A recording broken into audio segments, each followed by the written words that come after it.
ɲɛ bɛ tabali minnu na chaise solabɛ maɲɔgɔlɔw fo ka taa se bariw ma n'o ye menuisier yɛrɛ ka baarakɛminɛw ye nin bɛɛ lajɛlen dilannen don ni an ka manakolonw de ye minnu bɛ lafili an fɛ ɲamaw la sanga ani waati o b'a yira k'a fɔ ko nafa bɛ ɲama na ni hakili y'a ka baara kɛ. Pour que an ka produit kelen bɔ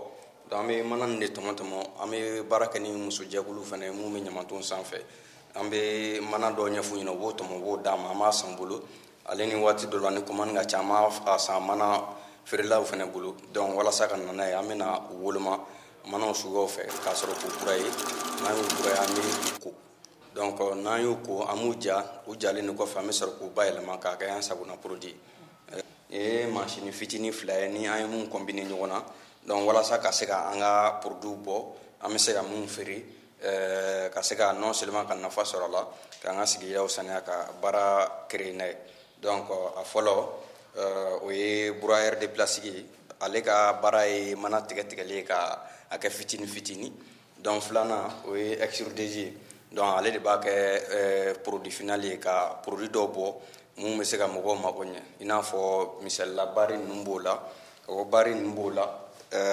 sigi chaise b'o la donc bari mun filɛ nin ye o b'o la mun bɛ se ka yiri remplacer donc panier b'a la fo ka taa se siginanw ni produit caman camanw ma. baara bɛɛ n'a ka gɛlɛya don kuraya compagnie n'o ye nin sifinakaw ka cakɛda tɔgɔ ye